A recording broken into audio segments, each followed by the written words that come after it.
চক্রবর্তী। আমি 37 নম্বর ওয়ার্ডে এবং 6 নম্বর বড় চেয়ারপারসন এবং বারাসাত সংসদীয় জেলা মহিলা তৃণমূল কংগ্রেসের সভানেত্রী। নির্বাচন পাখির চোখ করে ভোট করা হবে।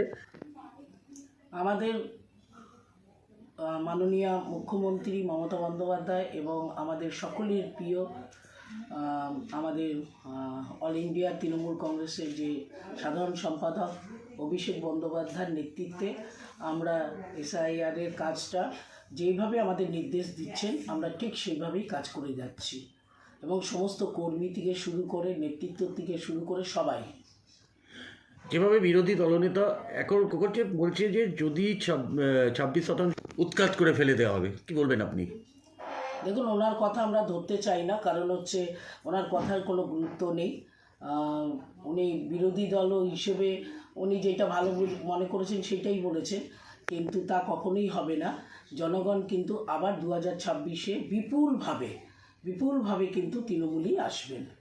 এই এসআইআর যেভাবে দেখা যাচ্ছে বিএলও থেকে আরম্ভ করে অনেক মানুষের মৃত্যু হচ্ছে, এটাই কাম্য? আপনারা কি মনে করছেন? কখনোই কাম্য নয়, কারণ হচ্ছে আমরা দেখতে পাচ্ছি বিএলওরা যেরকমভাবে খাটছেন এবং যেরকম আমারটা নিয়ে আমি বলবো, আমাদের এটা হাউজিং, তাদেরকে একতলা থেকে 4 তলা অবধি লিফট নেই, ম্যাক্সিমাম লিফট নেই। সেখানে তারা যে বিএলওরা যে যাচ্ছে এবং তার সাথে সাথে আমাদের কর্মীরাও যারা যাচ্ছে, বিএলও এরা যাচ্ছে, তাদেরকেও খুব পরিশ্রম করতে হচ্ছে এবং কিছু বিএলও তাদের অবস্থা খারাপ হয়ে যাচ্ছে। তাও সত্য কাজটা করতে হবে, যেহেতু নির্দেশ রয়েছে বলেই ইলেকশন কমিশন নির্দেশ দিয়েছেন, তাই কাজ করছে, কিন্তু তাদের অনিচ্ছায় কিন্তু কাজটা করছে। যেভাবে মতামত ফিল আপ করবেন না, আপনাদের এখানে কি সেম রকম কোনো চেষ্টা করানো হচ্ছে যে এনআরসি ফর্ম ফিল আপ করানোর সেমনি চেষ্টা হচ্ছে? না, এখন অবধি আমার চোখে পড়েনি, কিন্তু এনআরসি ফর্ম যদি আসে আমরা কেউ ফিল আপ করতে দেবো না, কারণ আমাদের সবাইকে আমরা দেখে আসছি, ছোটোবেলার থেকে আমরা এখানে সবাইকে দেখে আসছি। তাদের কি করে এনআরসি ফর্ম ফিল আপ করবে? তারা এই দেশেই জন্ম, এই দেশেই সব কিছু। যেভাবে আপনার চাতকভাবে কাজ করছে বলে আপনি মনে করছেন? শুভেন্দু তো বোমবাস্টিং কথা বলেন, তারপরে উনি পরের দিকে দেখি তারপরে পিছনে যেতে হয় ওনাকে।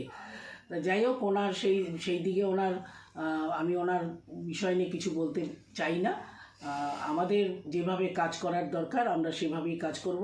আগামী দিন তৃণমূল যাতে বিপুলভাবে বিজেপিকে নিশ্চিহ্ন করে দেওয়া যায়, সেই চিন্তাধারা মানুষের মধ্যে অলরেডি এসে গেছে। যে বলেছে ইলেকশন কমিশনার তো বিজেপিরই এজেন্ট, তাই ওনাদের হয়ে কাজ করছেন। কিন্তু যদি পশ্চিমবাংলাটাকে যদি অন্য সমস্ত রাজ্য, যে রাজ্যে ডবল টেকার রয়েছে সেই রাজ্য মনে করে, তাহলে ভুল করবেন, ইলেকশন কমিশনারও ভুল করবেন।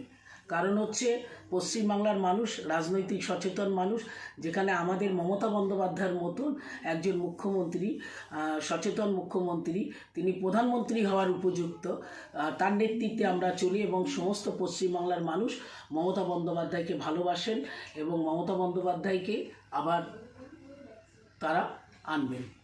আগেও মতুয়াদের পাশে 100% ছিলেন, এখনও মমতা বন্দ্যোপাধ্যায় 200% মতুয়াদের সাথে আছে।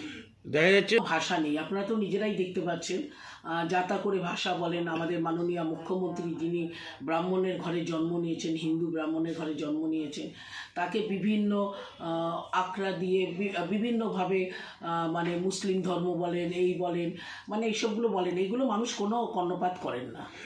আপনি সবশেষ যাবেন যারা এখনো হয়তো করতে পারছে না কোনো কারণে, তাদের উদ্দেশ্যে আপনি কি বলবেন? না, আমরা সচেতন রয়েছি, আমরা তো জানি এখানে কে বসবাস করছেন, কে বসবাস করছেন না, আমরা সবই জানি।